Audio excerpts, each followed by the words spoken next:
하나님 말씀 출 이집트기 32장 6절에서 14절 말씀입니다. 여호와께서 뜻을 돌이키사 말씀하신 화를 그 백성에게 내리지 아니하시니라. 아멘. 성경 말씀을 읽어 보셨나요? 성경 말씀을 읽는 것이 재미있으시나요? 진실로 말씀을 읽는 것이 재미있어요? 재미가 있다는데 왜 안 읽나요? 재미가 없죠. 재미가 없어요. 세상에서 가장 재미없는 책이 성경입니다. 재미없는 성경을 어떻게 읽겠어요? 그러니까 사람의 지식이나 생각으로는 성경을 읽을 수가 없습니다. 재미가 없기 때문입니다. 저는 고등학교 2학년 때 성경을 읽어야 하겠다는 생각을 했습니다. 세상에서 유식한 척 하려면은 그래도 성경을 읽어야 했기 때문입니다. 불경은 몰라도 사서삼경은 몰라도 소위 공자는 몰라도 반드시 성경은 읽어야 하는 책이었습니다. 그래서 성경을 읽기로 작정하고 신약성경 맨 첫 번째 나오는 마태복음을 읽기 시작했습니다. 아브라함이 이삭을 낳고 이삭은 야곱을 낳고 야곱은 유다와 그의 형제를 낳고 유다는 다말에게서 베레스와 세라를 낳고 베레스는 헤스론을 낳고 헤스론은 람을 낳고 또 낳고 책을 덮어버리고 말았습니다. 낳고 또 낳고 이런 책을 왜 읽어야 하지? 어느 날 교회 열심히 다니시는 할머니에게 물었습니다. 성경책을 읽어야 하긴 하겠는데 어디서 읽으면 좋을까요? 잠언서를 읽으라고 말씀하시는 것입니다. 잠언서? 잠꼬대 같은 소리였습니다. 잠언서 1장 8절에 내 아들아 내 아비의 훈계를 들으며 내 어미의 법을 떠나지 말라. 이는 내 머리에 아름다운 관이요 내 목에 금사슬이니라. 내 아들아 악한 자가 너를 꿰을지라도 따르지 말라. 이 정도의 교훈은 여러분이라도 충분히 할 수 있죠? 참으로 시시한 교훈이었습니다. 나는 이것보다 더 교훈적인 말을 할 수 있지. 그래서 다시는 성경책을 읽지 않기로 작정했습니다. 성경은 도무지 읽을 만한 책이 아니라고 단정했지요. 그런데 참으로 이상한 일은 세상에서 가장 많이 팔린 책이 성경입니다. 더욱 놀라운 사실은 세상에서 가장 많이 읽힌 책이 성경입니다. 어떻게 이렇게 재미없는 책이 가장 많이 팔리며 가장 많이 읽힐까요? 제가 성경을 다시 읽은 때에는 대학 2학년 때입니다. 돈을 벌어야 했기 때문에 교회에 나가기로 했는데 어느 날 성경을 읽어보아야 하겠다는 생각을 하게 된 것입니다. 그래서 창세기 1장부터 읽기 시작하고 제2장을 읽는데 하나님이 계시다라는 생각이 들기 시작했습니다. 마음에 믿음이 살살 일어나면서 새벽 기도를 나가야 하겠다는 생각에 가까운 교회 새벽 기도에 나가기 시작했습니다. 그 전에 교회를 다니기는 했지만은 아마 교회 다닌 지 한 3, 4개월이 됐는지 모르겠습니다. 교회 가도 설교 말씀은 귀에 전혀 들어오지 않았고 목사님의 설교의 큰 음성이 귀에 쟁쟁 울리기만 했는데요. 예배 시간에 그래도 찬송 부르는 시간이 가장 좋았습니다. 그런데 새벽 기도를 나가면서 새벽 설교가 너무 은혜로워서 필기하기 시작했습니다. 아주 오랜 시간이 지나서 아마 10년도 훨씬 지났을 때인데요. 제가 새벽기도에 참석했던 그때 설교하신 목사님이 브라질 선교사로 활동하시는데 그 목사님을 만났을 때 제가 그때 새벽기도 시간에 은혜를 많이 받았다고 했더니 그 목사님이 깜짝 놀라시는 것입니다. 그 목사님에게는 새벽기도 설교를 그렇게 은혜롭게 했다는 기억이 전혀 없으셨던 것입니다. 저도 그래서 놀랐습니다. 하나님께서 이 부족한 종을 위해서 특별히 하신 일이라 믿습니다. 이때 기록했던 노트는 아마도 물난리로 집에 천정까지 물에 차 오른 적이 있었는데 그때 제 모든 과거의 기록도 다 떠내려 갔습니다. 제가 처음 믿기 시작할 때 매일 성경 읽는 것이 기뻤습니다. 일일 부독서 구중 생형극이라는 말이 생각났습니다.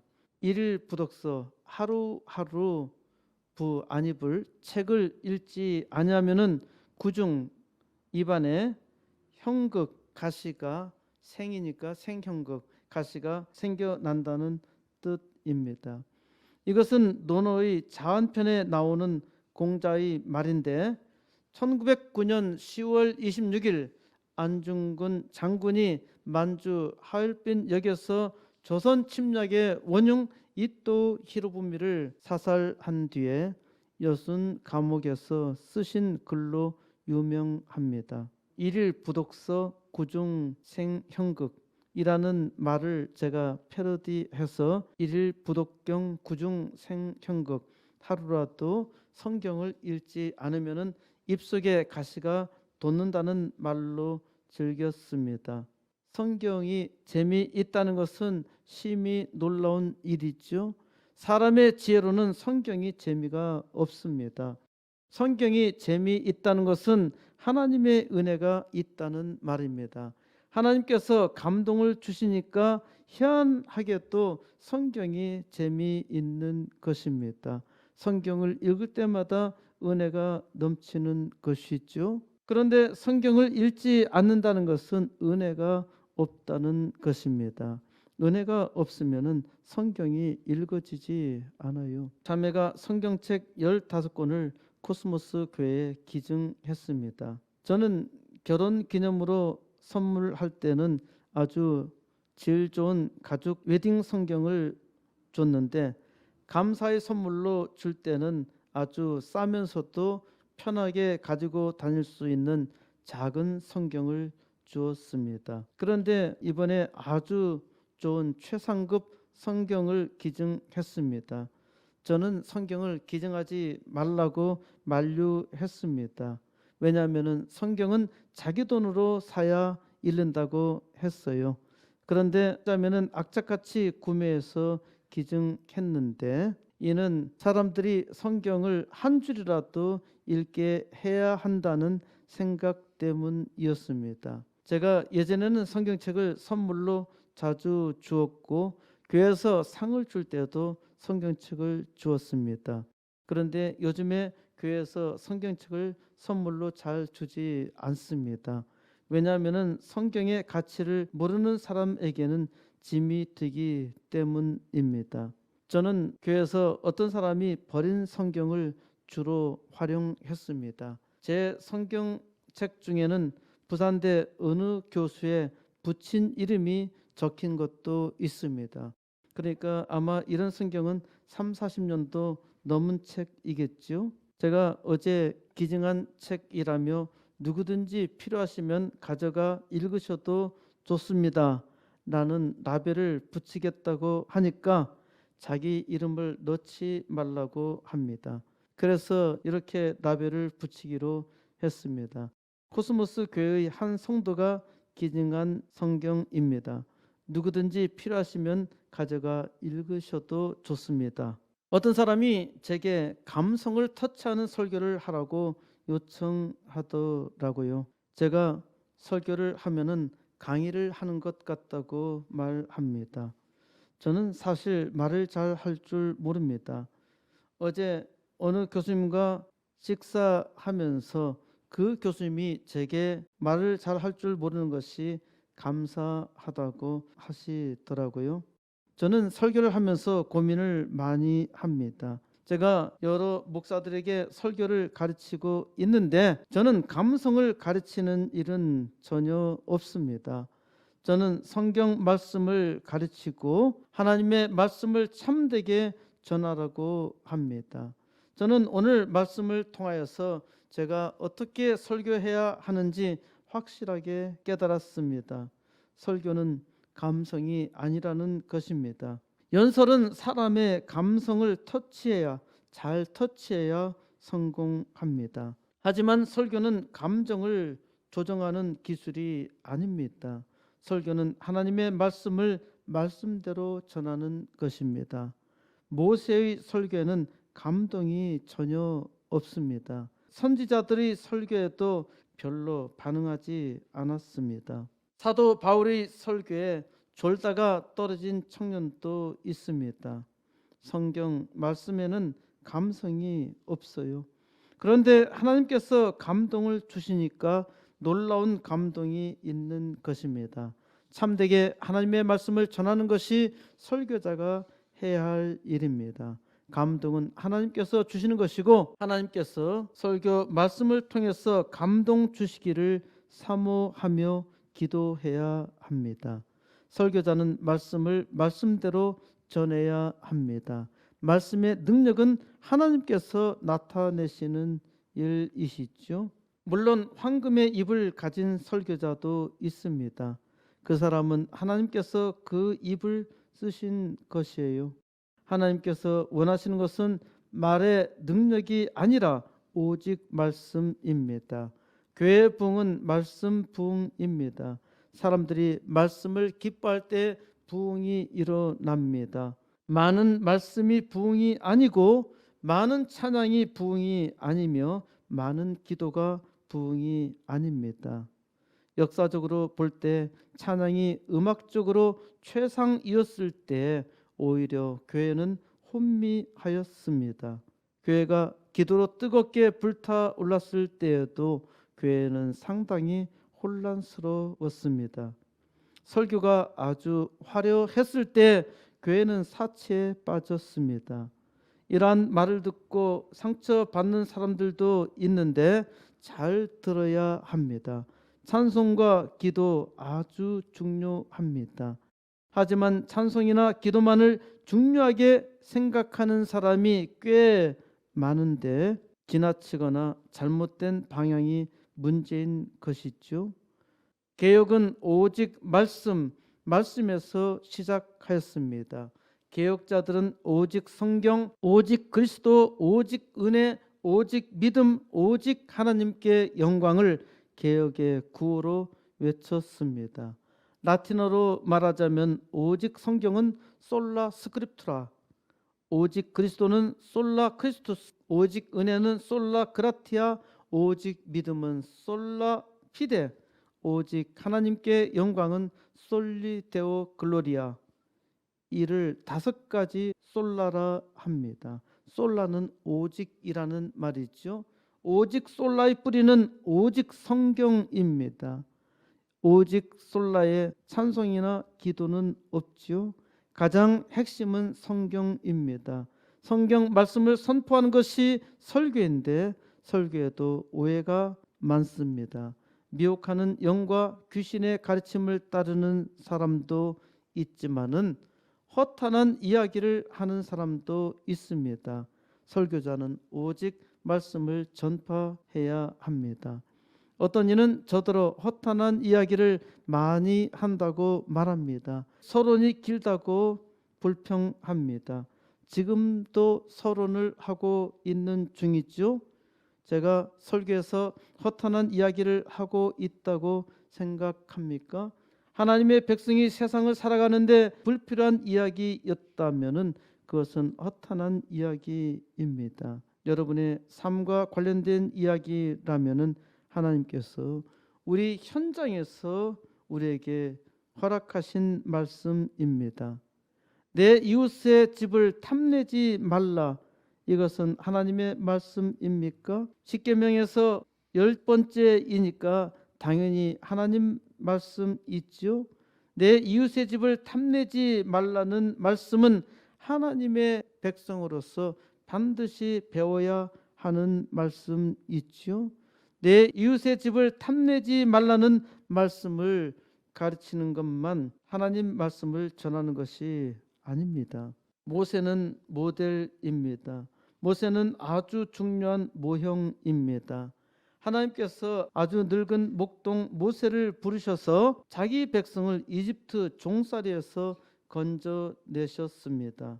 세상 모든 사람들을 구원하시려고 하나님께서 모세를 통해서 실물 모형으로 보여주신 것입니다. 이스라엘 백성을 먼저 구원하시고 그의 백성으로 온 세상을 구원하시려 하나님은 계획하셨던 것이지요. 그래서 하나님은 모세를 통해서 하나님이 누구인가를 알리셨습니다. 천지를 만드신 하나님이 모세에게 자기를 나타내신 것, 자기를 계시하신 것이죠. 나는 스스로 있는 자니라. 하나님은 스스로 있는 분이며 만물을 존재하게 하신 분입니다.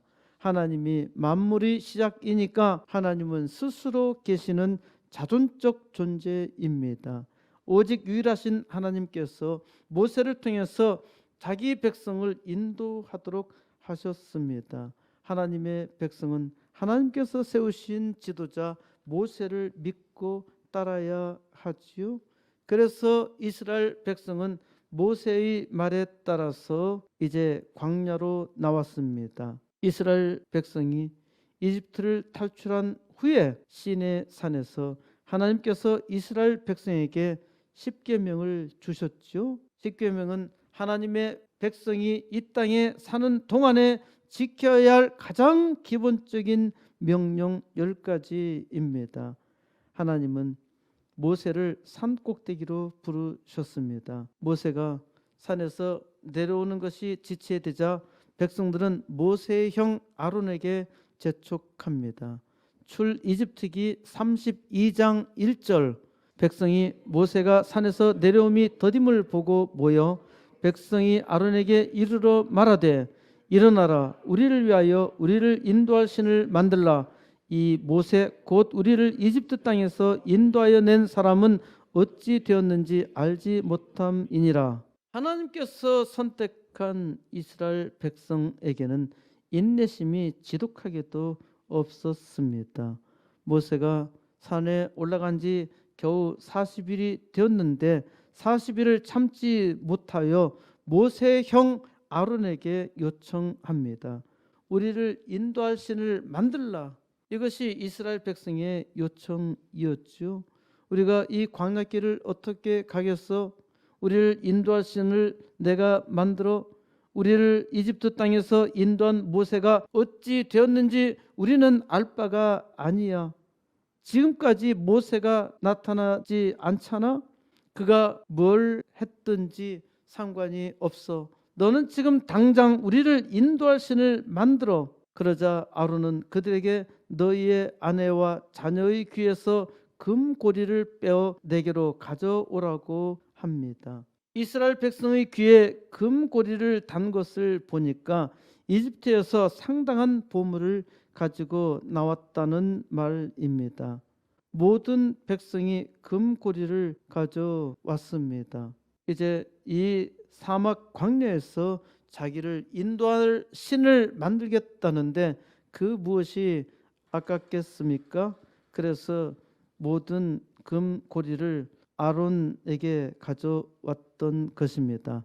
4절 아론이 그들이 손에서 금고리를 받아 부어서 조각칼로 새겨 송아지 형상을 만드니 그들이 말하되 이스라엘아 이는 너희를 이집트 땅에서 인도하여 낸 너희의 신이로다 하는지라. 제사장 아론은 금고리로 송아지 형상을 만들었습니다. 그리고 이것이 이집트 땅에서 너희를 인도해낸 너희의 신이라 선언했습니다. 모세가 우상의 형상을 만들지 말라고 명령했는데 자기의 형 제사장 아론이 송아지 형상을 만든 것입니다. 아론이 제사장인데 송아지 형상을 만들었어요. 왜 아론이 송아지 형상을 만들었을까요? 송아지 형상은 이집트 땅에서 이들이 보아왔던 것입니다. 아주 익숙해져 있었죠. 송아지 형상은 눈에 아주 익숙했고 그것을 마땅히 신으로 생각하고 있었단 말입니다. 하나님께서 하나님 외에 신이 없다고 분명히 말씀하시고 보여주셨는데 이를 믿지 못했고 모세의 형 아론부터 송아지 형상을 신이라 믿었던 것입니다. 아론이 송아지 우상을 만들고 내일은 여호와의 축제일이라 선포했습니다.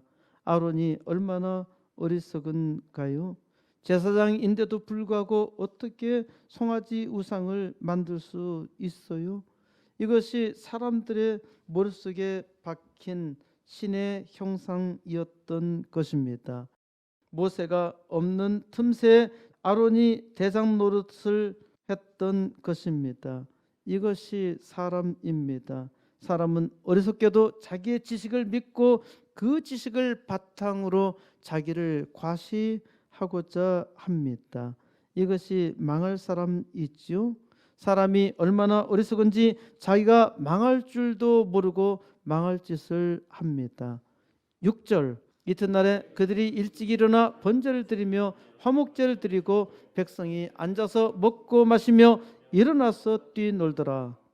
하나님의 백성으로서 번제를 드렸고 화목제를 드렸으니까 참 잘한 일이지요. 아론은 번제와 화목제를 드린 제사장으로 아주 임무를 훌륭하게 수행했습니다. 백성은 앉아서 먹고 마시며 일어나 뛰놀았습니다. 완전히 신나는 축제였죠. 그런데 뭔가 잘못되었어요. 무엇이 잘못되었을까요? 7절 여호와께서 모세에게 이르시되 너는 내려가라. 내가 이집트 땅에서 인도하여 낸 내 백성이 부패하였도다. 하나님은 모세에게 산을 내려가라 하십니다. 내가 이집트 땅에서 인도하여 낸 내 백성이 타락하였다는 것이죠. 부패는 썩었다는 것입니다. 타락은 잘못된 길로 악한 길로 빠졌다는 것입니다. 이스라엘 백성이 타락했다는 말입니다. 이스라엘 백성이 죄를 범하여 하나님을 반역하는 삶을 살고 있다는 말입니다. 모세, 내가 이스라엘 백성을 이집트 땅에서 인도하였는데 타락했어. 망할 길로 빠져들었어. 이스라엘 백성을 이집트 땅에서 인도하신 분은 하나님입니다. 그런데 하나님은 모세가 인도했다고 말씀하십니다. 하나님께서 모세에게 그 책임을 전가하시는가요? 아닙니다. 하나님께서 모세를 통하여 일하셨고 그 영광을 모세에게 넘기신 것입니다. 이와 같이 하나님의 백성이 하나님의 영광을 위해서 살 때 하나님께서 그 영광을 사람에게 주십니다. 그런데 이스라엘 백성이 지금 타락했습니다. 그래서 하나님은 모세를 재촉하여 말씀하십니다. 모세, 내가 빨리 가서 수습해. 하나님께서는 타락한 세상을 하나님의 백성인 우리에게 맡기셨다는 것을 믿어야 합니다. 하나님의 백성은 모세처럼 세상을 구원하는 역사를 이루어야 합니다. 8절 그들이 내가 그들에게 명령한 길을 속히 떠나 자기를 위하여 송아지를 부어 만들고 그것을 예배하며 그것에게 제물을 드리며 말하기를 이스라엘아 이는 너희를 이집트 땅에서 인도하여 낸 너희 신이라 하였도다.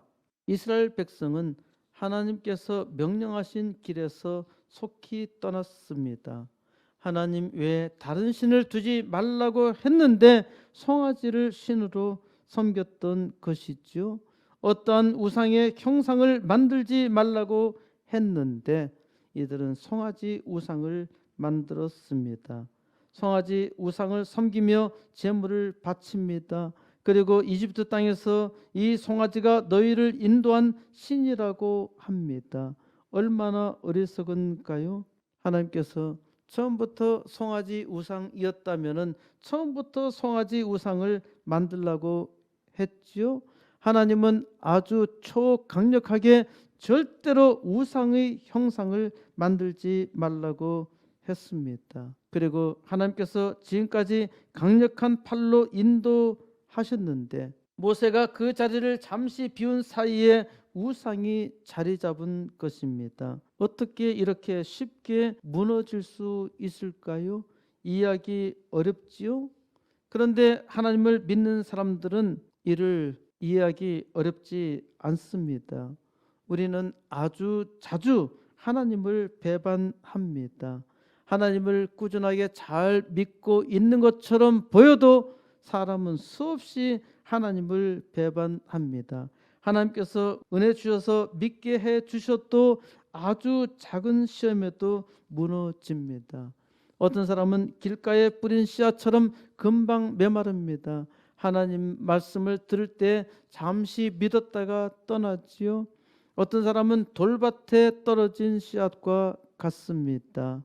말씀을 듣기는 들어도 전혀 자랄 수가 없어요. 많은 은혜로운 말씀이 임하지만은 믿음이 자라지 못합니다. 어떤 씨는 가시떨기에 떨어진 것과 같습니다. 잠시 자라는 듯 하지만은 시험이 오면은 금방 병이 들고 맙니다. 좋은 땅에 떨어진 씨는 100배의 열매를 맺습니다. 하나님을 잘 믿는 사람은 사람이 상상할 수 없는 복을 받습니다. 오직 하나님 앞에 믿음으로 사는 사람은 하나님께서 주신 은혜가 심히 크다고 항상 고백하며 찬양하지요. 언제나 하나님의 은혜에 감사하며 찬양을 노래합니다. 9절 여호와께서 또 모세에게 이르시되 내가 이 백성을 보니 목이 뻣뻣한 백성이로다. 그런즉 내가 하는 대로 두라. 내가 그들에게 진노하여 그들을 진멸하고 너를 큰 나라가 되게 하리라. 하나님은 모세에게 이 이스라엘 백성은 목이 뻣뻣한 백성이라고 합니다. 하나님께서 은혜 주셔도 받지 못하는 목이 아주 견고한, 목이 뻣뻣한 아주 고집이 강한 백성이라는 말입니다. 우상에는 아주 쉽게 무너지는데 하나님의 은혜에 대해서는 아주 강하게 거부합니다. 이것이 놀랍지 않나요? 타락한 사람이라는 증거입니다. 타락한 사람은 참된 하나님은 믿지 못하고 돌 우상에게는 쉽게 절을 하며 경배합니다.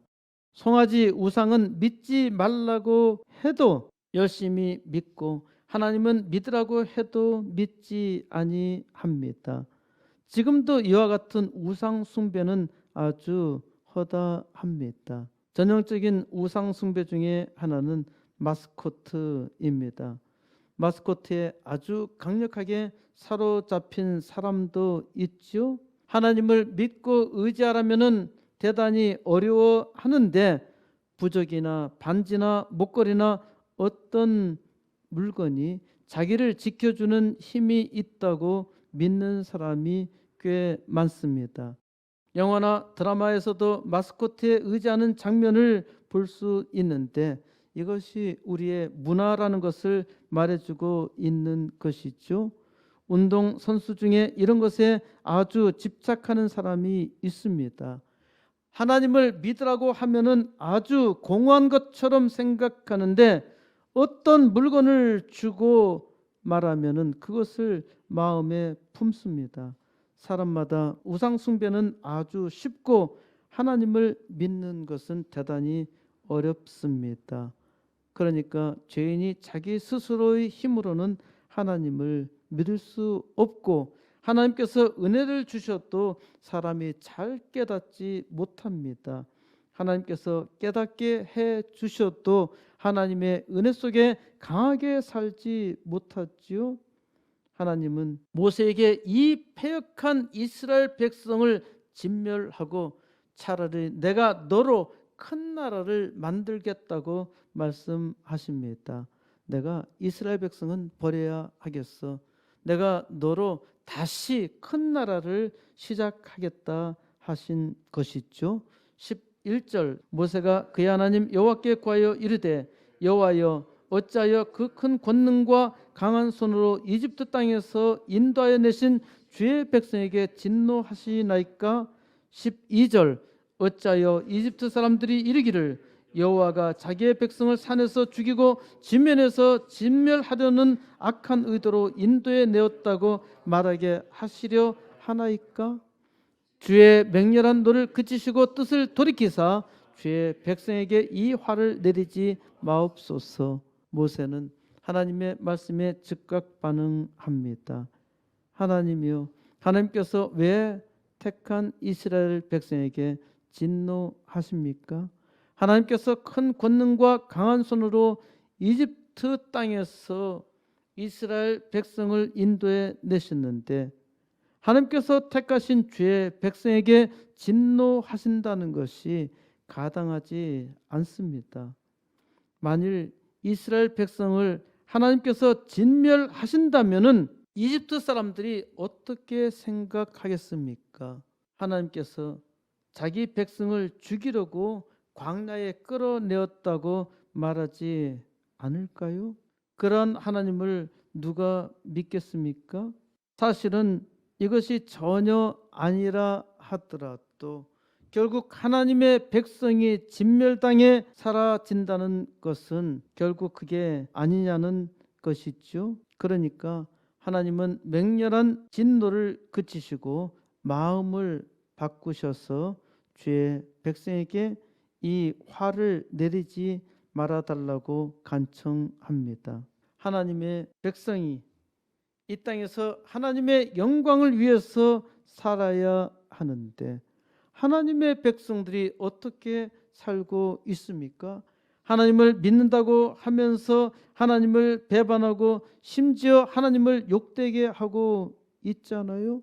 하나님께서 이런 자기의 백성을 그 죄로 말미암아 심판한다면은 하나님의 백성들이 심판받아서 그것으로 끝난다면은 세상 사람들은 더욱더 하나님을 조롱하지 않을까요?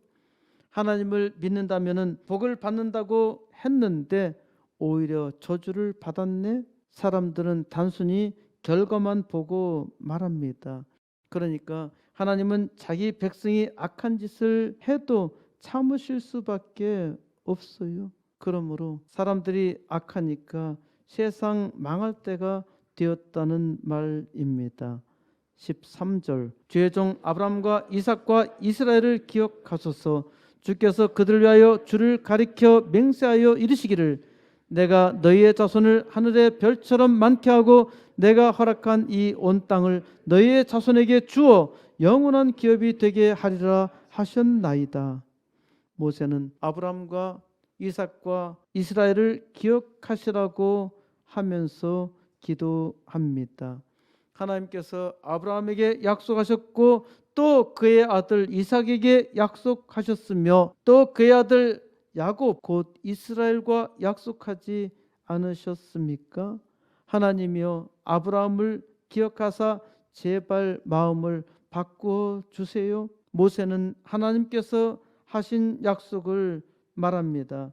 내가 너희의 자손을 하늘의 별처럼 많게 하고 내가 허락한 이 온 땅을 너희 자손에게 주어 영원한 기업이 되게 하리라. 모세는 이 말씀에 의지하여 기도합니다. 사람이 자기의 공로에 의지하여 기도할 수 없어요. 사람의 공로는 보잘것없기 때문입니다.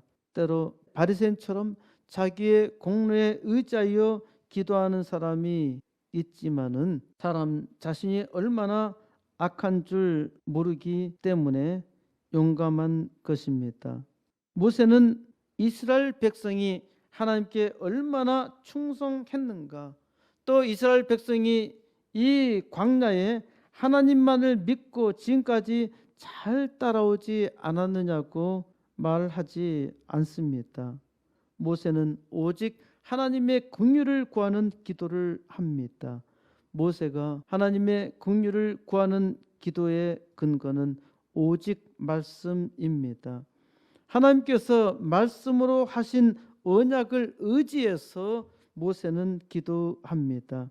하나님께서 약속하신 것이니까 하나님이여 모든 잘못은 다 눈감아 주시고 무조건 구해 주세요.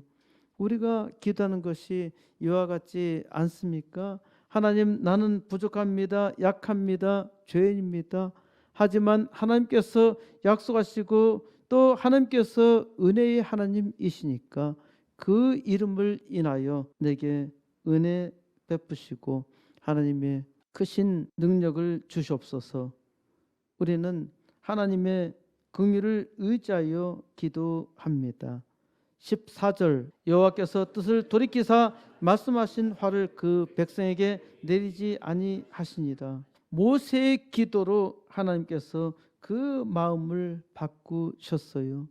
하나님께서 이스라엘을 진멸하려고 작정하셨지만은 자기 백성에게 재앙을 내리지 않으셨습니다. 이스라엘은 자기의 공로로 구원받을 수 없었죠. 우상 숭배하는 이스라엘 백성이 어떻게 구원받을 수 있나요? 이스라엘 백성은 모세의 기도로 말미암아 멸망에서 구원으로 회복되었습니다. 이스라엘 백성은 타락했고 하나님을 배반하여 모두 망해야 했지만은 모세의 간구로 살아났습니다. 기도는 하나님의 마음을 바꿉니다. 사람이 기도해야 할 이유는 두 가지입니다. 첫 번째는 하나님의 뜻을 행하기 위함입니다. 두 번째는 하나님의 마음을 바꾸기 위함입니다. 하나님의 뜻을 이루기 위해서, 하나님의 뜻대로 살기 위해서 기도는 필수적이며 하나님의 마음을 바꾸기 위해서도 필수적입니다. 대부분의 기도는 하나님의 뜻을 행하는 것보다도 하나님의 마음을 바꾸는 일입니다. 왜 그렇습니까? 사람이 하나님의 뜻을 알아서 그 뜻을 행하지 못하기 때문입니다. 그래서 하나님께서 원하시는 뜻이 아니어도 하나님은 마음을 바꾸사 나의 원대로 해 주시옵소서라고 기도합니다. 여호와께서 뜻을 돌이키사 모세는 기도로 하나님의 마음을 바꾸었습니다. 하나님을 바꾸는 것은 오직 기도밖에 없어요. 이스라엘이 악해서 멸망당해야 했지만은 하나님께 모세가 기도했을 때 모세가 오직 하나님의 약속에 의지하여 오직 하나님의 말씀에 의지하여 기도했을 때 하나님께서 이스라엘을 불쌍히 여기사 구원하신 것입니다.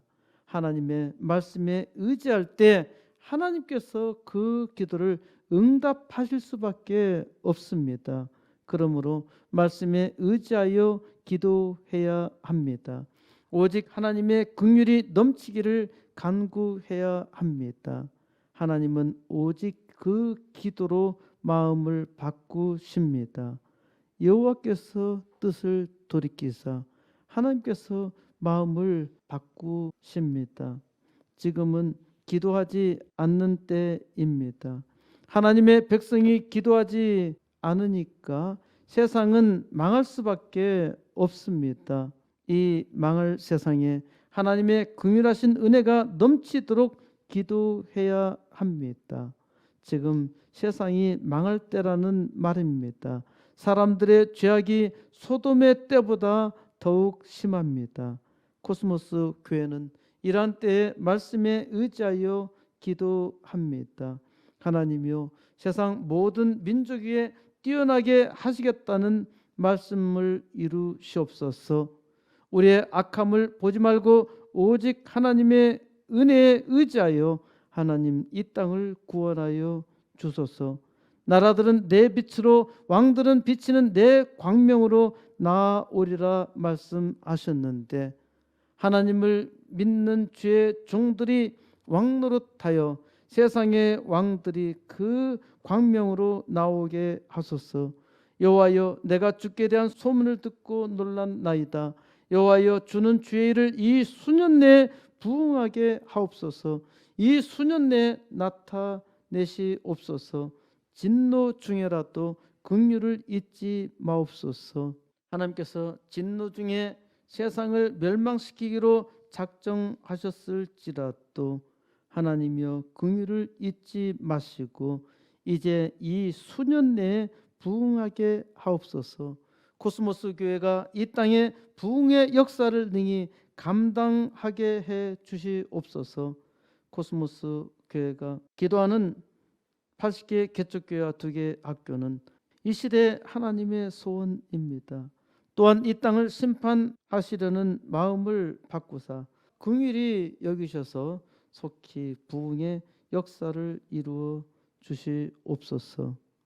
오늘 코스모스 교회에서 함께 기도하는 하나님의 백성의 기도를 하나님께서 들으사 하나님께서 그 마음을 바꾸셔서 이 땅 속히 부흥의 역사 이루시기를 우리 주 예수 그리스도의 이름으로 간절히 축원드립니다.